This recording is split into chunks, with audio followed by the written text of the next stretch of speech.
Thank you for spending a little time with me today. Today's message is called Man on the Run. I hope you enjoy it. If you'd like, you can leave a comment. You know, there is a song written by a group called Molly Hatchet back in 1984.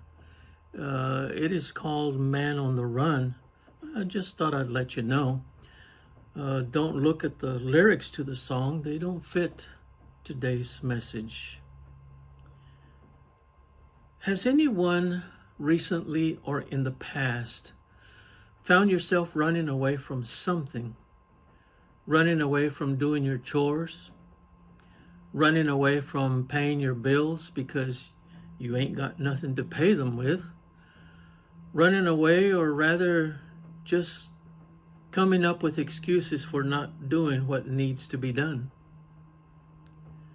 But how many have run away from something the Lord instructed you to do? I think many of us here, including myself, have run away from something that God touched our hearts to do. For example, maybe to give a special offering, maybe to help around the church, take someone a little something to eat because that person is not able to get out. You know, things don't go well when we try to do the runaround with the Lord instead of facing it head on and just getting the job done. Today's message is about someone who actually ran away from God. Ran away from what God had told him to do. Now, we're talking about a God that is omnipotent, omniscient, and also omnipresent. How can you run from someone like that? God could have gotten the job done all by himself, or he could have chosen someone else. But when he chooses you, he chooses you to do his will. And sometimes we can find ourselves saying, no way, why me? Or this must be a mistake. You know that true die-hard sports fans, they have an amazing ability to remember details, statistics, the technicalities of a rule. You know, the stuff that nobody really cares about except other sports fans. I have often wondered what would happen if people were as committed and determined about church as they are about sports.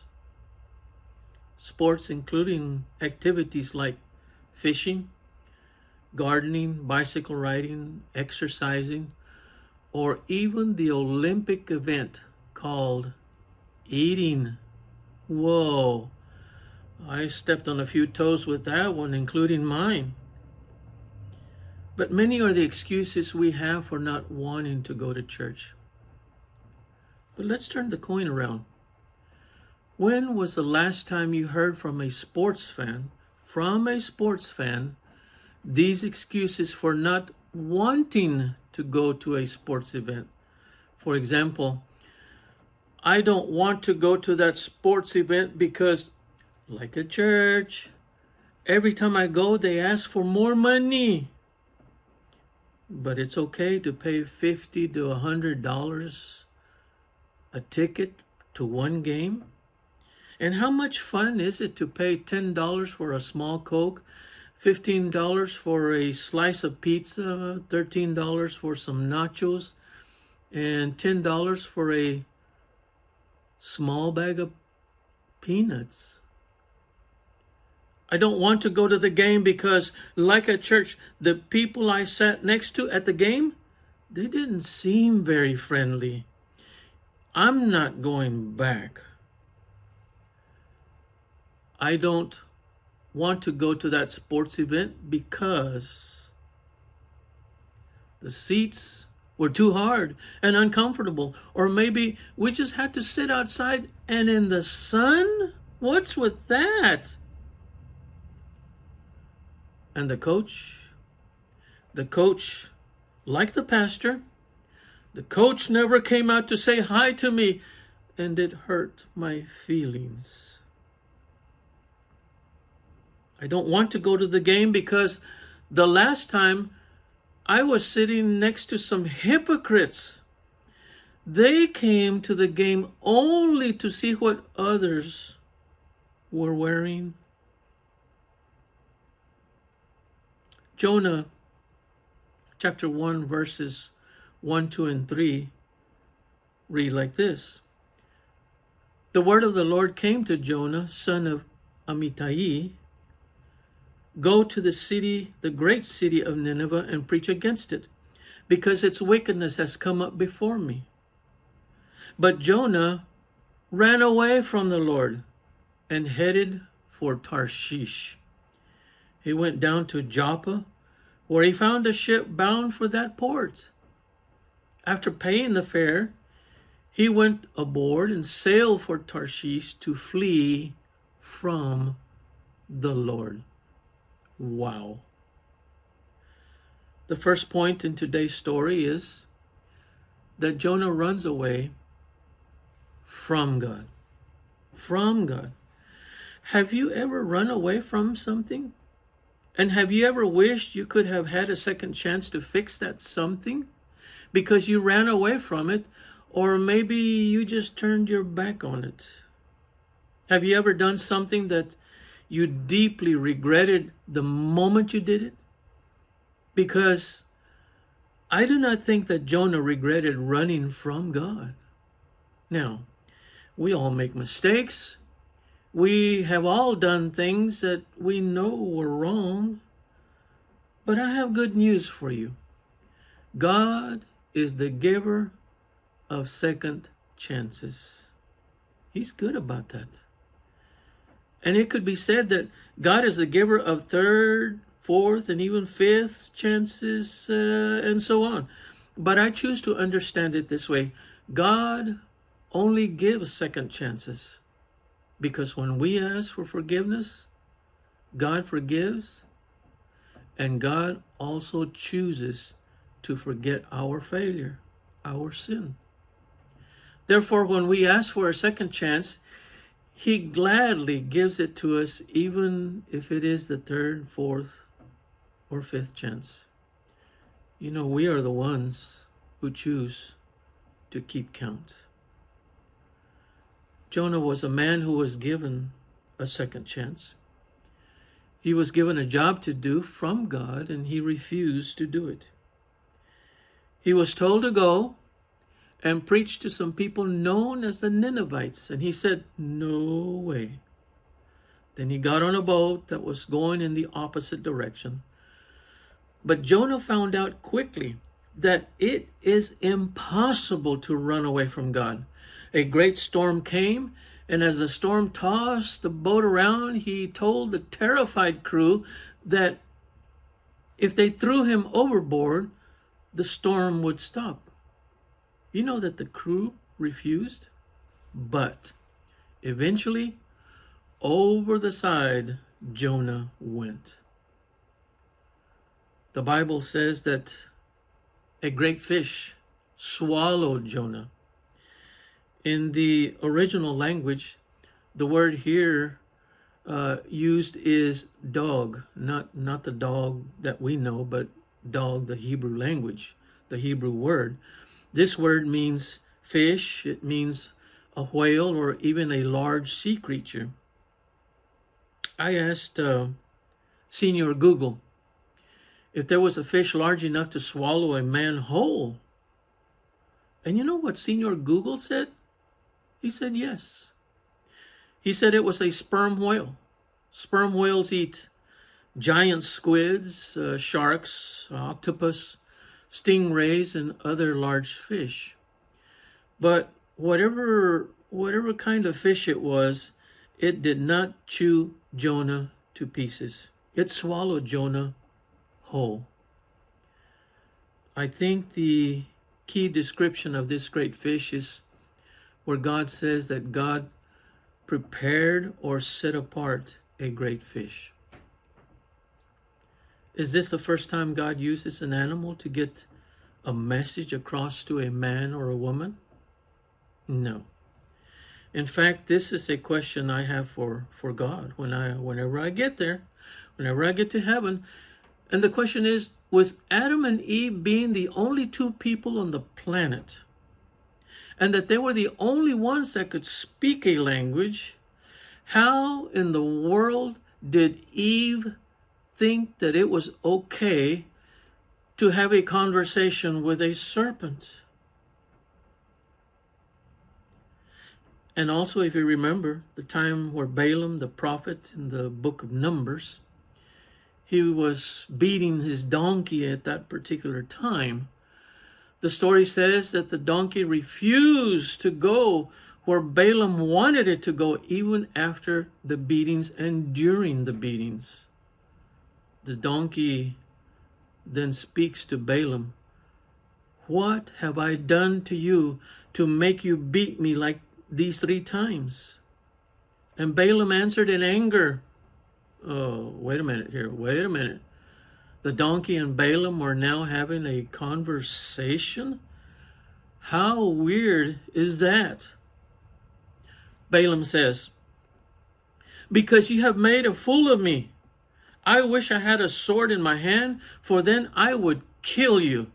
The donkey responds by saying, "Am I not your donkey, on which you have ridden all your life, even to this day? Is it my habit to treat you this way?" There was a reason the donkey refused to move. Balaam then sees an angel standing on the road, and now the angel rebukes Balaam for striking the donkey. Now, while Jonah was inside the fish, and after he had been there for 3 days and nights, talk about stubborn.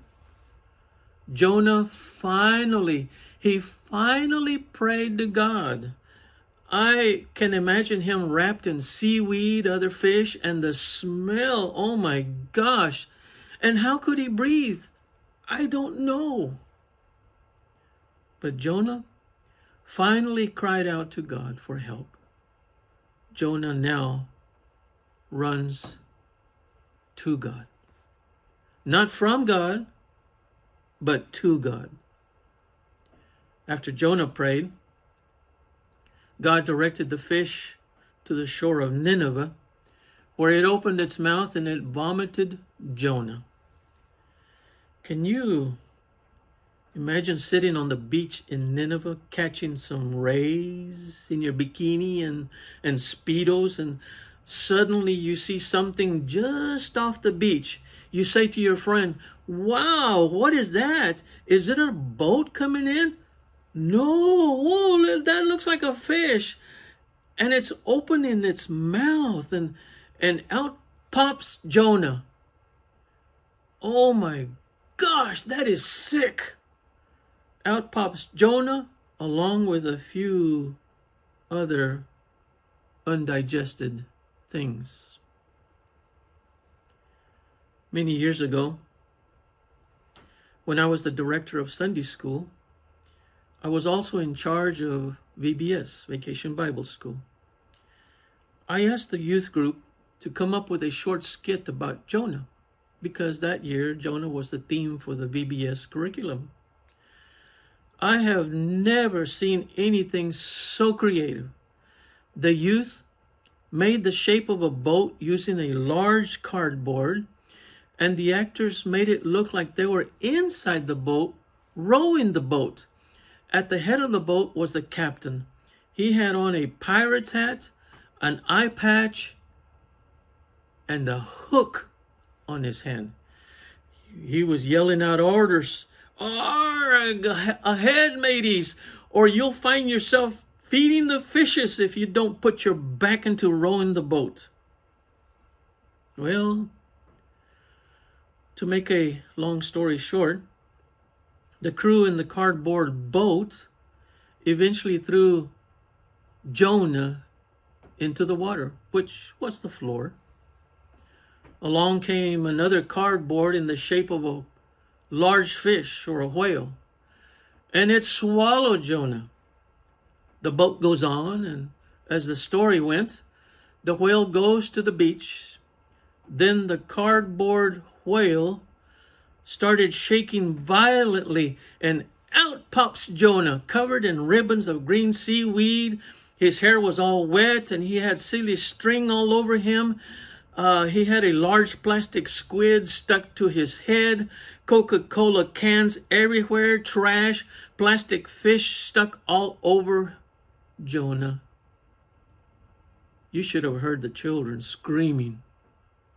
Gross!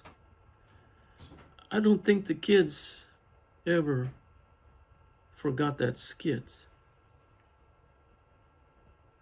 But you know, God loved the people of Nineveh, even though they were in sin. And to everyone's surprise, after the Ninevites listened to Jonah's message, they repented. The 120,000 that could not tell their right hand from their left hand were children. Add in the parents, aunts and uncles and grandparents, and now you have maybe 500,000 people or more, and they all turned to God, and God spared them all. He gave them all a second chance, just like he gave Jonah a second chance. God accomplished his purpose through a storm and a large fish. Sometimes it takes something radical like this to get our attention. We always think that we are untouchable or even indestructible in some way. And we say, oh, that won't ever happen to me. Things like that happen to other people, never to me. Then something happens, and then it becomes a wake-up call. Are you running from God? Because when we run from God, we too are saying, get away from me, God. I don't want or need your forgiveness. I don't need your love or your mercy. I want to live the way I want to live. It is my choice. Or maybe you were raised in a Christian home and you begin to think, this is a drag. I don't want to live like this. I don't want to go to church all the time or live by what the Bible says. I want to go out and have fun. I want to do what I want to do. Well, I've got a question for you. How's that working out for you? Or rather, how did that work out for you? Do you need a second chance in life? God can forgive you. He can wipe your slate clean and give you a fresh start in life at any time. No matter what you've done wrong in your life, no matter what sins you've committed, God can and will forgive you if you will turn to him, if you will just give him a chance. Now, Jonah runs toward God. You know that running to God in a spiritual sense simply means just drawing close to God. Like Jonah, you realize that you do need God's help and strength. And that is called moving from a state of self-reliance to relying on God for guidance. It wasn't until Jonah found himself inside the belly of the great fish that he came to his senses and said, this is not good. Have you ever found yourself in a world so full of activities, problems, challenges that you too could not breathe because of the stress? You could not even move. And you too found yourself saying, this is not good. after the fish spit Jonah out, and I hope he changed his clothes, washed his face, combed his hair, Jonah now decides to run with God and do what God had instructed him to do. Jonah did not know if the Ninevites would listen to him or how they would react to the message from God. Maybe he thought, what if they get mad at me and skin me alive? But there was one thing he knew, that his God could easily forgive them all of their sins and of all they had done to the Jewish people over time. And that God could actually turn away from destroying them completely. This is not a secret. Jonah did not like the Ninevites. In fact, he hated them. He wanted God to kill them all from the very beginning. You know, looking back on my life, running or rather walking with God has not been that easy. It's not as easy as we think. Why? Simply because God's thoughts are not our thoughts and his ways are never our ways. God's wisdom is beyond our understanding. But this I can say, ours is to obey, even when we do not understand. In the story of Abraham, God told Abraham, I want you to leave all your family and go to a land I have given you. Now, we have to understand that there was no Bible in those times, in those days. There were no self-help books. There was no Google Maps or maps at all. There was no official document showing where the land was. Just a voice that said, I will show you the way. Oh, and by the way, you and Sarah will have a child. Well, Abraham at that particular time in his life, Abraham was 75 years old. He was already rich. He did not have to do any of this. The scripture says that he had 318 servants. And somehow I can hear all the servants asking, where are we going? And no one knew. But they saw that they were headed out into the desert. Now let's think this through a little bit. 318 servants, plus their families and all the livestock, following an old man who was hearing voices, and now he's taking everybody out into the desert. Who knows where? And now he says he's going to have a child. Well, why can't he have the child here? Why do we have to go out into the desert for him to have a child? Maybe one of the servants said, because I know I would have, we're all going to die. Now, let's talk a little bit about Nineveh. Nineveh was the capital of the Assyrian Empire in that time. They were the world power before the Babylonians rose to power. They were known for their crimes to mankind. They deliberately mixed with the Jewish people and created a race called the Samaritans. And the Samaritans were a hated hybrid by the Jews. Jonah had good reason for not liking God's plan. And Jonah wanted God to judge the Ninevites for what they had done to the Jewish people. And maybe he thought, well, in taking the message to the Ninevites, maybe they won't listen, and then God will destroy them all. But the response was surprising.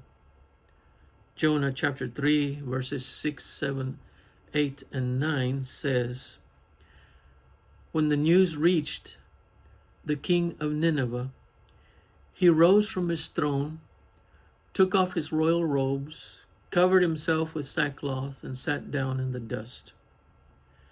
Then he issued a proclamation in Nineveh. By the decree of the king and his nobles, do not let any man or beast, herd or flock, taste anything.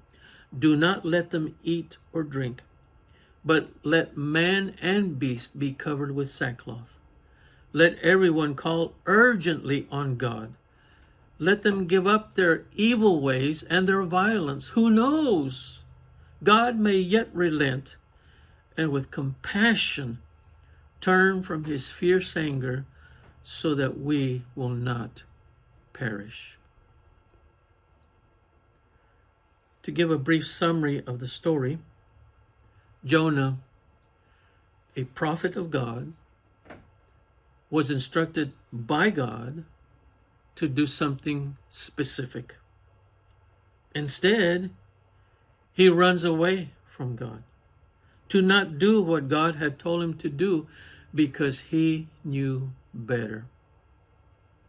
And while running away from God, he took an unscheduled detour from his journey. He got himself swallowed by a big fish.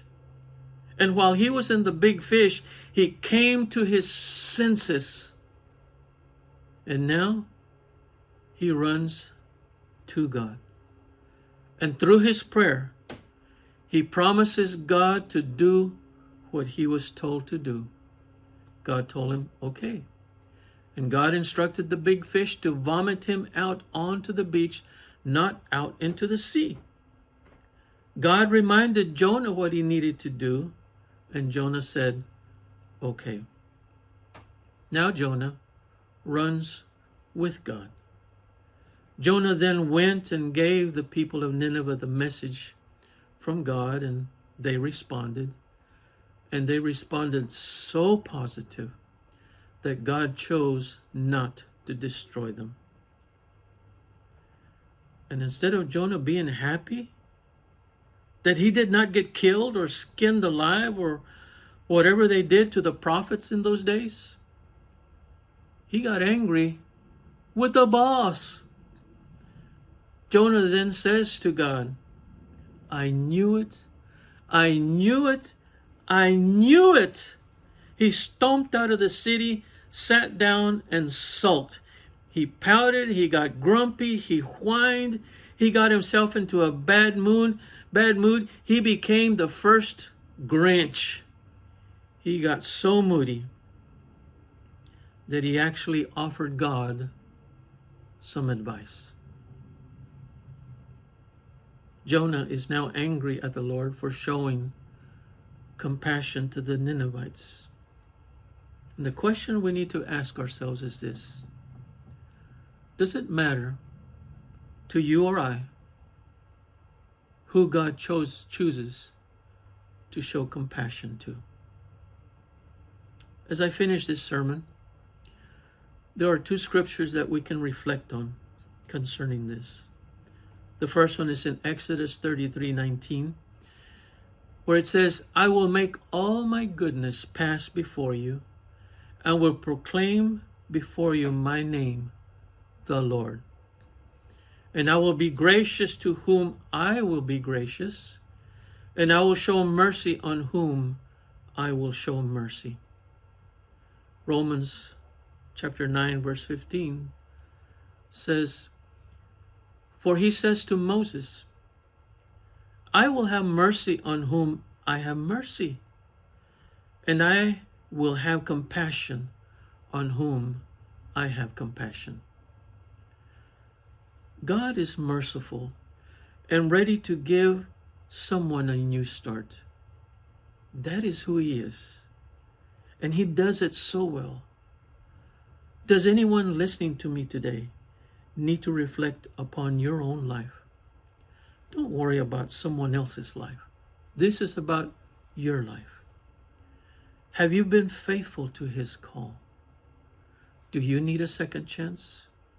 God will give you a second chance if you will just let Him do what He does so well.